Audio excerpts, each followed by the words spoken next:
Okay.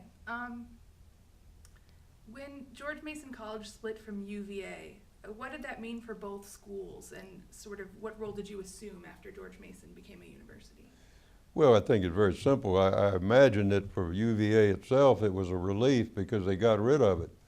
And I was, Foster Shannon was then the president, and he was a very good president. He was very helpful. He was very supportive of what we locally wanted to do. We had a group, I think it was called the advisory group in the 60s before the actual separation. And by that time, I had completed my role as the attorney for the Board of Control, and I was a member of the advisory group. And we used to visit with him frequently. He was very helpful in supporting our goals, which were separation and the emergence of a major institution. And as I say, I think as far as UVA was concerned, they were pleased to get rid of us. As far as the advisory board, some of us became members of the first board of visitors. We were suddenly an independent institution trying to figure out where we were going. And that took a while to emerge, but it was pretty well obvious that we needed to create an institution of quality and commitment and broad-based to handle what we saw as the vision of Northern Virginia. I will say that most of that first board of visitors, one way or another, shared that vision. Some of them were less active and less supportive of the vision than others, but we didn't have any real hard-nosed opposition to building a major institution. I think we all knew that we had an opportunity. We had the independence we needed, and from then on, our most difficult times were with the state regulatory agencies, who again didn't necessarily share that vision, or if they did, they thought they knew how to do it better than we did. So we always had a certain amount of tension with the state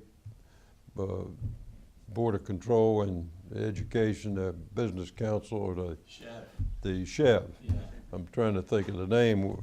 In the 90s, we created the Higher Education Council, Business Higher Education Council, but in the early days it was SHEV. SHEV later declined in importance and was not really a problem, but in the first decade, SHEV had its own ideas about how we were supposed to function.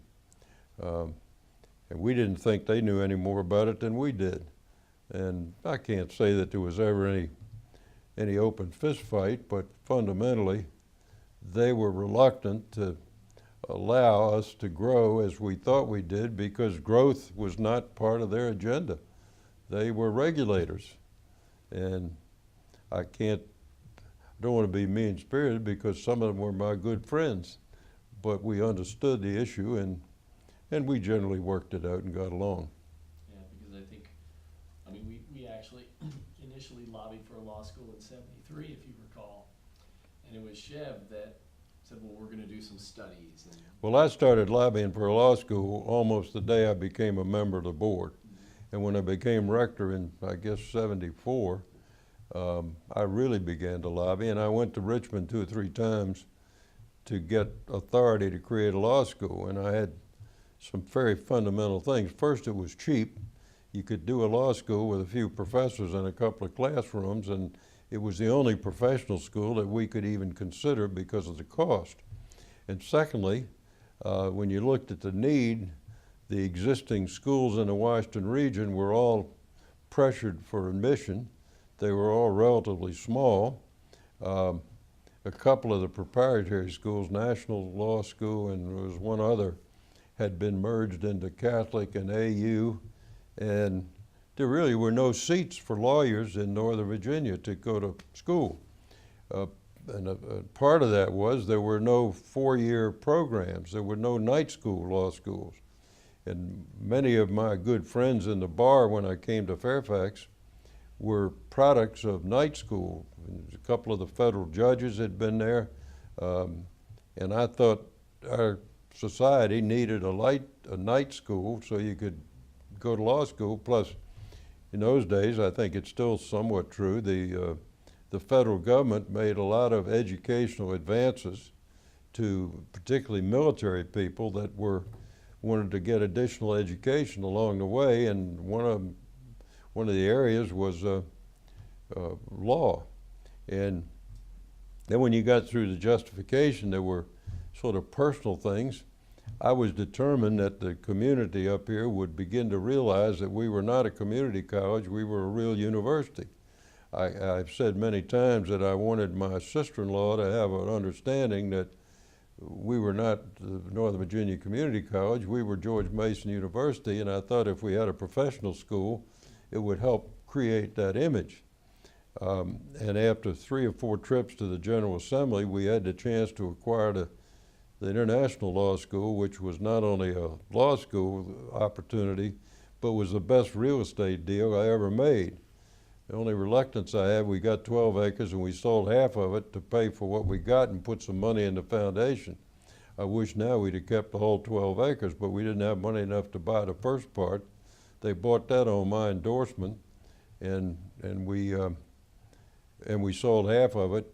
We bought it for $3 million and sold half of it for $20 million, or by thereabouts. I heard it's 18. So we had a pretty good deal, and then incidentally, the FDIC is a good partner for the law school down there, and they've made good work of the site. So the real estate deal was a major part of it, but the law school was the generator of the deal. And when I looked at the deal and saw the opportunity to get a piece of ground on the metro system in Arlington, it gave me a chance to say we're going to put a campus in Arlington. And that's what happened. It took a year to sell it to the locals in Arlington. There were those that wanted it to be a park because it was state property and it ought to be a park, and there were those that wanted to restrict it. And I went to Arlington to the Planning Commission almost every week for a year to talk about it. And finally we got approved pretty much what we needed. And that started us on the way in Arlington to the campus we have. And one of the things that happened as a result of the law school, which became quite an uproar in the Virginia General Assembly, the then existing law schools in Virginia, UVA, William and Mary, and W&L, opposed our law school, again, for the problem of competition. And they created quite an uproar. This was about the 4th time I was down there. But we did get, by that time, some heavy support.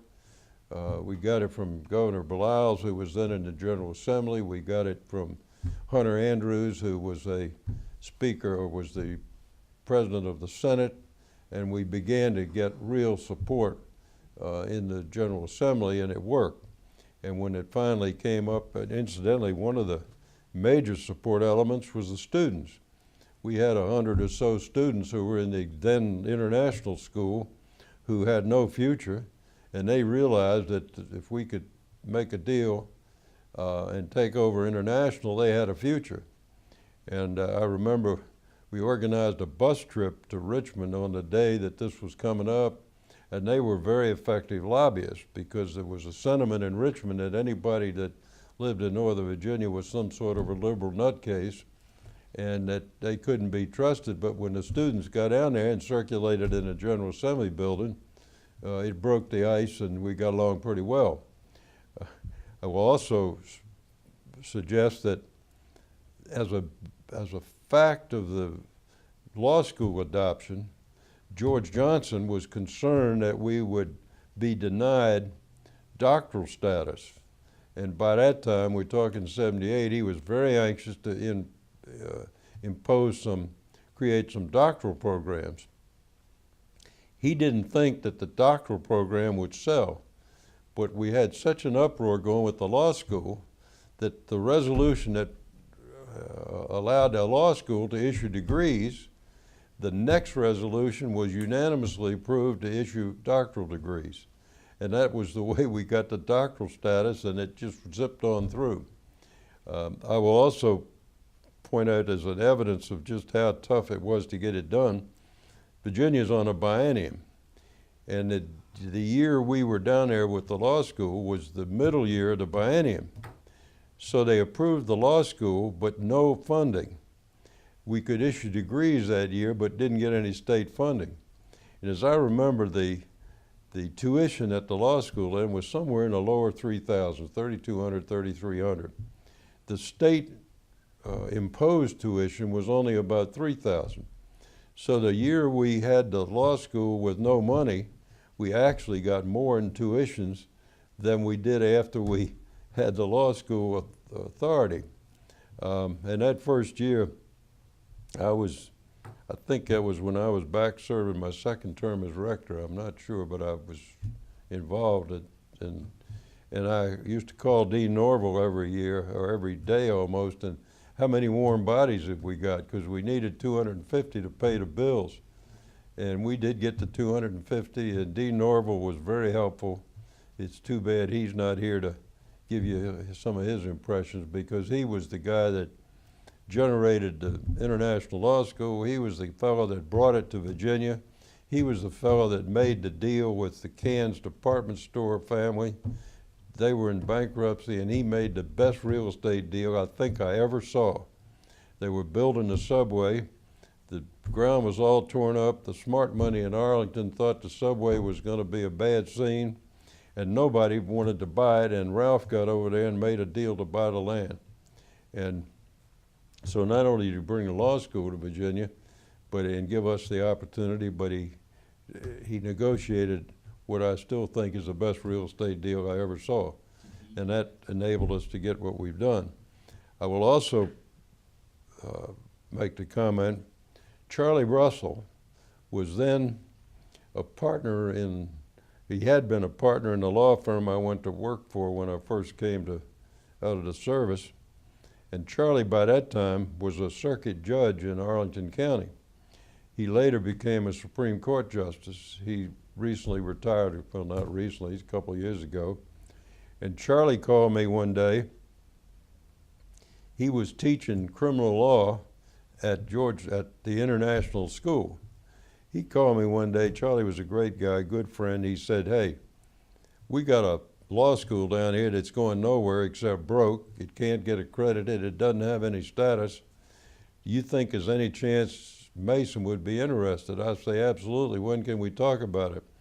He said, "How about tomorrow?" So we went down and with Ralph and Charlie had lunch in the little shopping center that was where the FDIC building is. And within an hour, Ralph and I had a handshake deal to merge the law school with George Mason. And if it hadn't been for Ralph's understanding and commitment and Charlie's encouragement, it wouldn't have happened.